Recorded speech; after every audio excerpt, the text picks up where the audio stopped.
Okay, so continuing on from actually the last video, I just finished recording that one. Today, or well, tonight, I guess it's about to be dark, we're going to be changing the differential bushings on my Z.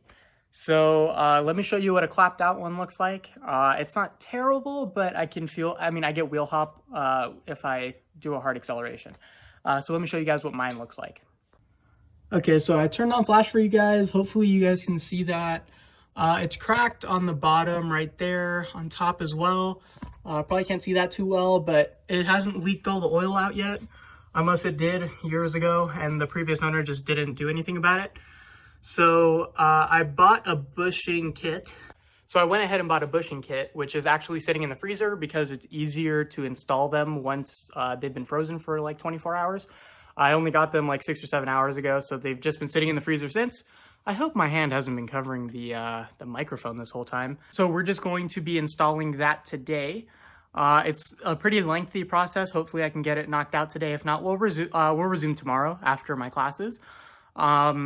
So basically, car's still up in the air like it was from the previous video doing the tow arms. If you guys haven't seen that video, make sure you check it out. But it's in the air, wheels are off. Basically, you need to drop the exhaust, you need to remove the drive shaft, and then you can go ahead and remove the differential. However, or actually you need to remove the axles, then you can remove the differential. So it's honestly a pretty easy process to get everything off, but putting the bushing, especially the rear bushing that I just showed you guys, putting that one in, I've heard is like a big issue. So hopefully this video will help you guys. You guys will come along for the journey. So let's just get started. So I have a one-piece exhaust from the cat's back. So you can see there are the cats. And then it's just one long tube all the way to the back, which isn't ideal because I have to remove this bottom stability. Well, I guess it's just a metal panel, but I have to remove that. And I have to pull this entire thing out. Usually the Y pipe would end about right here, and then you have a mid pipe. And then you could just pull out the mid pipe, but unfortunately, I'm gonna have to undo the Y pipe, well, the entire pipe, and then get that off. So it's a 14 mil bolt on each side of the Y pipe. So I'm gonna get those off, and then hopefully get off the center cross member. Okay, next is this cross member metal bracket thing. So you need to take out. Most Z's don't have this bottom splash guard because it rips or they just take it out. But there's 3 10 mil bolts, one, 2, and then there's one in the back over there in that little divot. And then it's mirrored on the other side, so that one has the same 3 bolts. Then there's 2 14s, I believe, on each side. So 2 here, 2 on that side. If you guys can see that, 2 right there. So once you get that out, there's more bolts up there that we will get to once I get these ones out. Okay, so quick little intermission, I guess. There are 3 12mm bolts underneath each of the plastic pieces on each side. So there's 3 right here, and then I already got them out on that other side, but they're right in there. Okay, so I got it out. Be careful with it. It has very sharp edges, as you guys can see, and I cut myself a couple times doing this in the past. So now I can go ahead and drop the exhaust. However, if you guys are in a similar predicament as me, and it's really difficult to get out these, these are homemade hangers, I guess, from whoever did the exhaust on this car. I know, like, the person that I normally get my stuff done doesn't use stuff like this. They normally use the original hangers, but I guess the previous owner of this car didn't care too much. So what you can do is you can drop out this panel, which is one right here, one right there, and then one down here. So remove all 3 of those. This panel pops out. And then there's 3, I believe, 12mm bolts hidden back here. So one right there, and then one on the other side. And then it's mirrored on the other side of the car. So you remove that panel and then get to the hangers, and then get to the hanger, that panel, and then get to the hanger up there. So I'm gonna go ahead and do that and then drop the exhaust, and then we'll be right back. Okay, so I just got the exhaust off. I forgot about the hanger in the middle. That's a 12mm bolt. It's bolted right up there. You can see the little stud sticking out. It's a 12mm bolt right there. And then these are the 12mm bolts you unbolted from up here and up there. So that's those. So now you can just move the exhaust out of the way, and then we need a marker to mark where the axles and where the drive shaft mate with the differential. This is the axle that I marked. I just marked it in purple, one right there, so that I line it up correctly when I put it back on.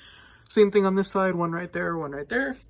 And then right here, where the differential meets the drive shaft, I just put one marking up there and then one down here, so I know, I mean, the bolts obviously don't matter, but the flanges that meet, those are what matter. So I believe these are 14mm bolts, so I need to get those out and then just drop the drive shaft, but like not to drop it gently basically. So I'll probably just use the jack to support this and keep it straight up.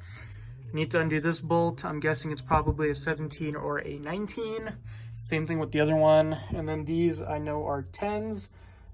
So those are pretty easy to take off. So I'm just gonna get right to it. You should be able to get these out pretty easily. The only issue that I've ever had is when removing it from the spindle. So from right over there. When you remove it from the spindle, that's the only place you'll have issues. So these should be pretty easy. Just loosen them up. The bolts will come out, just drop the axle, but support it somehow. Use like a bungee cord or something. I'm gonna use like a wooden block and just set it on a wooden block, but make sure you guys use something or a jack stand. Okay, so I got both of the axles out. It took me almost 3 hours to get them both out. So I have a little tip for you guys. This is your best friend. Take a hexagonal socket, 14mm, put an extension on it, get a wrench, and then a breaker bar. That's the only way to get off the stock torqued the nuts on the outside, because everything else is too big. So now on to the drive shaft. All right, so welcome back. It's now day 2, so I actually decided to stop working around 9 o'clock yesterday. So let me show you what progress I ended up getting done. So I was able to get the differential out, almost dropped it on myself, but thankfully my dad was around, so he helped me maneuver the jack to get it in the middle. The midpoint on this is like somewhere around here instead of being all the way in the back, so keep that in mind. Also, I didn't drain it, so it was a lot heavier.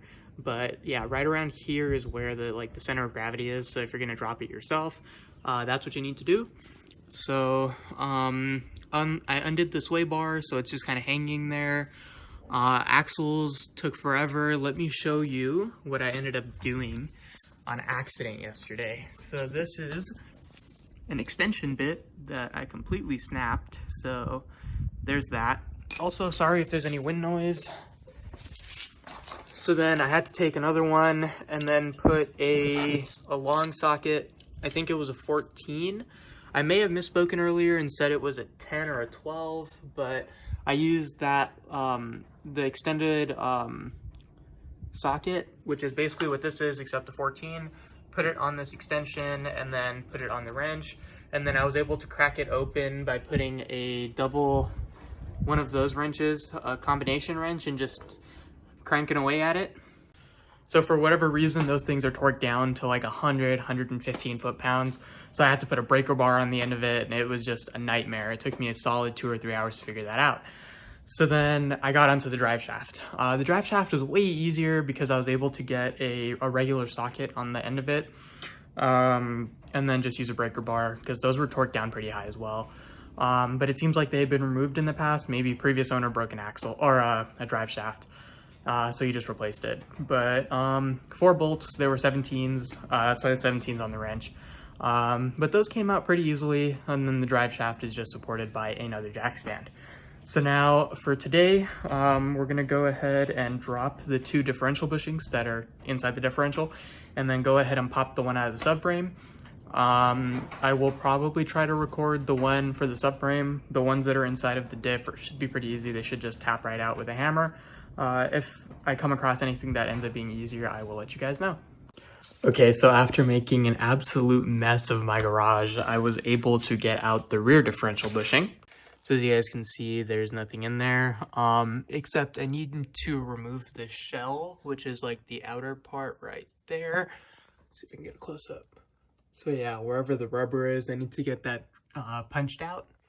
So I was able to remove the bushing, which is right here.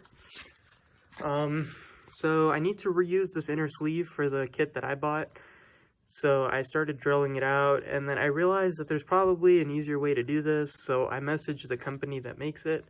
I'm just waiting for a message back from them regarding that. So I needed to use something different to get this out, right? So I had to make my own tool. For that, I ended up using actually this Mercedes, what is this, an oil filter cup, which ended up fitting almost exactly up to the bushing. So I used that on the back end. So I used this bolt, which was on the outside, so it was facing that way. And then it was just, there was a washer on top of this, then I fed it through the bushing. So this is the one I actually used. So I fed this through there, the bolt came through, and then I set the cup on the inside, and then I put the washer and a bunch of random stuff like an axle bolt and some washers along with the nut. So I just fed those through, and then I cranked it down, and then this eventually the bushing popped out, or the inner sleeve. So that popped through, and then because this cup isn't very deep, it's very shallow, so I had to take a pry bar. So I took a big boy pry bar, I just set it on the inside of the sleeve, and then I gave it a couple taps with the hammer and it fell right out. So that was perfect. So now I'm just waiting back for information on that. So until then, we're going to use that same method to go ahead and get these bushings out. So we're going to feed this piece through there, and then we're going to find some stuff to bolt onto there. Hopefully I have a cut big enough. I don't know if this one is the same size, may or may not be perfect. It's just big enough so it can push the bushing through it. So we're gonna get that on there, and then maybe put a socket or two on the edge, and then crank it down, and hopefully that'll pop out. If anything, there's a heat gun right here, so I can heat up the metal on the outside, so it'll break the chemical bond, and then it'll probably slap right through. So I'll let you guys know. So I'll go ahead and let you guys know when I'm making progress. All right, welcome back. So it's now actually, I think, day 4 of working on this. And I finally decided to just go ahead and buy a bushing kit, I guess is what it's called. So let me show you guys what I picked up. So excuse the mess. It's been like this for like 3 or 4 days, but we got a bushing puller kit. Bought it secondhand for like 30 bucks. Normally these things go for like 50 to 100. So I was pretty stoked when I found out that this one was only 30. And hopefully, oh, it does, look at that. Fits perfectly around it. So now I can finally push this out. So I'll show you guys how it's set up once I get it all together. Okay, so we're back for like day 6 of this entire process. I took a couple days break in between. Hope I'm not covering the mic. But yeah, I took a couple days break in between because I was just so fed up of this. I had a friend come, I don't know what the last clip was that I recorded, but a friend came over. I thought I saw a snake. But a friend came over and he helped me punch out these bushings out of the diff. So the diff, both of the bushings got pushed out. This was one of them. This one came out kind of easy, and the other one is over here somewhere. So we took it out in pieces. This was the first piece that popped out, and then there's the other piece, I think. So this one was a pain to get out, and now all that's left is to get out the outer sleeve, and then we should be good. So what I need to do is I need to saw a piece of this out so that I can take a hammer and a screwdriver that we completely ruined and just punch it out a little bit. Similar to how we did this one. This used to be flat, we pried it up, and that seemed to work. Some people were able to take a socket to this, just put a socket on top and whack it a couple times with a hammer, but that didn't work for us. And then I also need to get all of this off or pay $30 and get a new one from Z1, but that's too much money, so I'm just gonna make do with this. So now I'm gonna go ahead and start sawing at that with that boy, because apparently I bought a reciprocating saw, which is right over there, but I don't have any saws for it. So we're gonna go ahead and saw this out with a handsaw, and then go ahead and just punch it out with a pry bar and a hammer. So I'll get back to you guys once we have it hopefully out. Okay, so maybe an hour later, finally got it out. The surface needs some work. Kind of hit it in a couple of places you guys can see. So I'm just gonna grab some sandpaper and a metal wire brush and clean that out. However, this was the biggest pain of my entire life. You can see, finally got it to break in the middle after taking off 2 chunks over here. Had to use this pry bar, hammer, another pry bar, broke the the screwdriver was already broken, but broke it. And then a saw, used this a little bit, and then the small pry bar, don't know where it went, right there, really helpful. So now, just gotta clean this and then throw in the new bushings. Okay, so I grabbed the bushings out of the freezer. So these have been freezing in there for like 2 or 3 days, or actually almost 6 days now. So these should slide in pretty easily, maybe with the tap of a hammer or something. So let's check the instruction manual.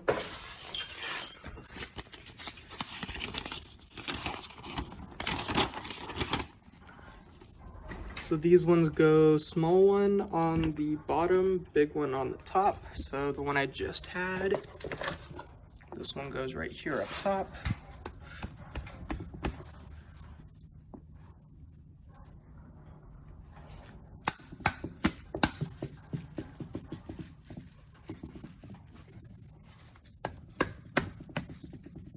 That one's on, almost. There we go, just like that, that one's in.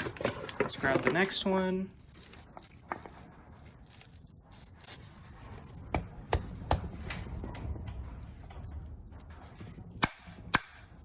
Maybe grab, wish I had a rubber mallet for this, but it's poly, so it will adjust. Alrighty. Just like that, those are in. Now we're gonna flip this over and install the smaller ones. Or let's see if we can get them in like this. That is a negative. Let me flip this over real quick. All right, so this one took a little bit of persuasion with a hammer, but it wasn't a big deal. Just tap it in a couple times, it'll go straight in. So now I'm gonna do the bottom one. Can't find a way to record it for you guys, but basically just tap it, or set it on there and tap it with a hammer a couple times. If it doesn't set correctly, I mean, when you put it back in the car, it should seat itself anyways. Now let's grab this guide pin. Ideally, I should have used the installation lube, but I'm too lazy for that. So we're just gonna, or super grease. But you know what, I'll do it. However, I don't think I'm going to be able to record this for you guys, but just set it on there and just tap it in with a hammer. That should basically be the only way to do it, unless it goes in easily on the other side. But ideally, you want a tight fit, but as you can see, it kind of slid in on this side, so.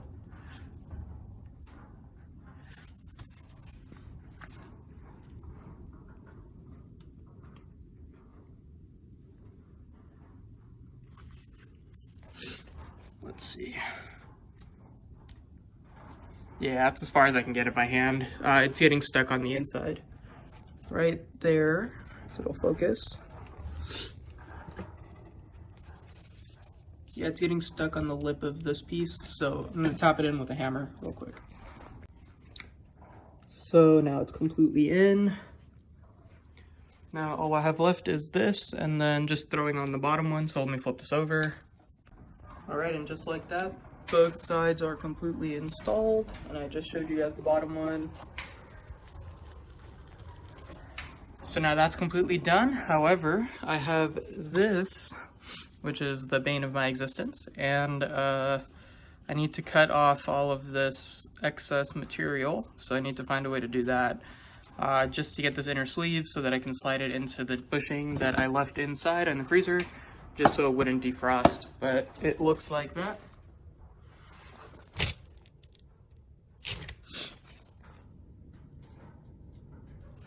So as you guys can see, this is that inner sleeve. Yeah, it doesn't look like it, but when it comes out of your diff, you'll know. So basically what we need to do is install that, and then we should be set to put those back in the car. Okay, so one huge mess later, I was able to get almost all of the rubber off. I left a little bit on there so that it would seal correctly, or all the way. But I was able to get the big chunks out. So quick tip, take a drill bit and drill off all of the big pieces. That's where I got all of those shards from. And then for these pieces, these are like hard plastic now. For these, basically just take a saw. I took a little saw, and then I cut a little piece of, I cut into a little piece of the side, and then I used this pry bar to just pry off the rest of it, and then it came out in these bigger chunks, which was convenient. But before this defrosts, which it's probably not going to happen because it's been in the freezer for a few days.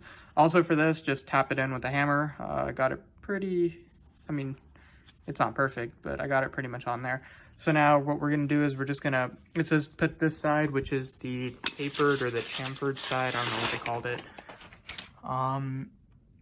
Install with the tampered or the chamfer end facing the rear differential. So basically when this goes in, it's going to be facing this way, so that the flat end is on the back of the, so it goes in like this, so that the flat part is coming out of the back of the frame. So I'm just going to tap it in real quick. Unfortunately, I don't have somebody to help me record, but basically just like tap it in with a hammer, unless you can get it in by hand. But make sure you sand it down or clean it with a metal wire brush or something on the inside of the subframe. So in there. All right, so excuse the hair, but today is now day 7 of working on this car. It's now Monday. So sorry for the instability. I already got started working. So let me show you guys what I got done so far. Okay, so with the help of my dad, I was able to actually get the bushing completely in the back. So it's almost flush with the front, as you can see there. And I mean, it's got a little bit of space in the back, but that's okay. So that was a real big process to get out. So I had to drop this entire like rear subframe. So you drop this bar, which is 2, I believe, 14s in the middle, and then 2 19s on the side, right there and right there. So then once you drop that, the subframe drops a little in the rear, and then you can get your rod with conveniently the diff, the front diff bushing. This is the bolt. I used the nut from it, and then I used a 7/16 I guess it's a grade 8 bolt that I got from Lowe's. So you just feed that through all the way and center it as best you can. And then I got lucky that I had a spare oil filter laying around. As you can see, this was a failed attempt at trying to use it. I forgot that the top would probably just cave in. So I went ahead, by the way, this is a Pennzoil PZ3 filter. I just found it in my garage. It's for an LS1 motor, which we don't even own. So I decided to just scrap it. So we got this. So I got the 2 bushings, or the 2 new, what are these called? Washers that came with the kit. One of the old one from the other side of the diff bushing, the brother to that, which is somewhere around here. And then our trusty oil filter. So then I just cut this in half using an angle grinder right there with a cutoff disc, and then I was able to feed it this way because I needed something bigger than the bushing itself, and this was the only thing I could find in my garage that was this big. So you feed that on the other side, and then I put this washer, then this washer, and then you just feed this bolt through, and then it comes through the front of it like that. And you have to put the washers on there, otherwise your bolt or your nut will just go straight through. So then you just keep cranking away at it until you reach the finished product. It was honestly way too, I mean, this filter, since they don't make it anymore, it's like $10 online. However, we don't own anything that this fits. It says some Chevy, GMC, Kaiser, Jeep. I don't own anything that would fit this, so it hasn't been used in the last like 50 years, so we're just gonna go ahead and scrap that, maybe keep it in case I need it in the future. But the filter that came out of it, I mean, this boy's still brand new, but whatever, had to sacrifice this for the cause. So I'm just gonna start putting everything back together. I won't bore you guys with that, and then I'll show you guys the finished product. Also, from yesterday's or the last video, you guys can see I can actually torque this one down. I was able to get this one because the exhaust wasn't in the way, but on this side the exhaust was in the way, so I can go ahead and bolt this down completely and just snug it up for my alignment guy. Okay, so many long hours and 2 fused sets of tubes later, the car is finally done and sitting on its wheels and tires. You guys probably can't see it, but it's completely done. Got the tow arms installed, got the differential completely pulled in. So now we're gonna open the garage all the way real quick. All right, now's the moment of truth. Will it start? It's been sitting for over a week. Actually, I think it's exactly a week. So my cutlery, courtesy of my friend, took it from BJ's because he bet me that he wouldn't do it, something like that. I don't know. All right, let's see. Fuel pump primed. Ooh, sounded a little weak, but it started right on up. All right, let's get this test drive done. All right, so it's actually raining out, so I won't even, wow, English. So it's raining out, featuring the bird poop, but it was raining earlier, so I doubt I'll be able to get enough traction to do a full send 0 to 60 or something like that, to test if I still get wheel hop. I probably will because I have a back right blown shock. But we'll see. I doubt I'll be able to record it for you guys, seeing as I don't have like a stand or something, and it'll probably be all shaky like this if I do it by hand. So I'm gonna just do it and then see how it goes. If I can record it, or if I get it for like Snapchat or something, I'll throw it in the video. If not, then I will outro the video once I get back to the garage.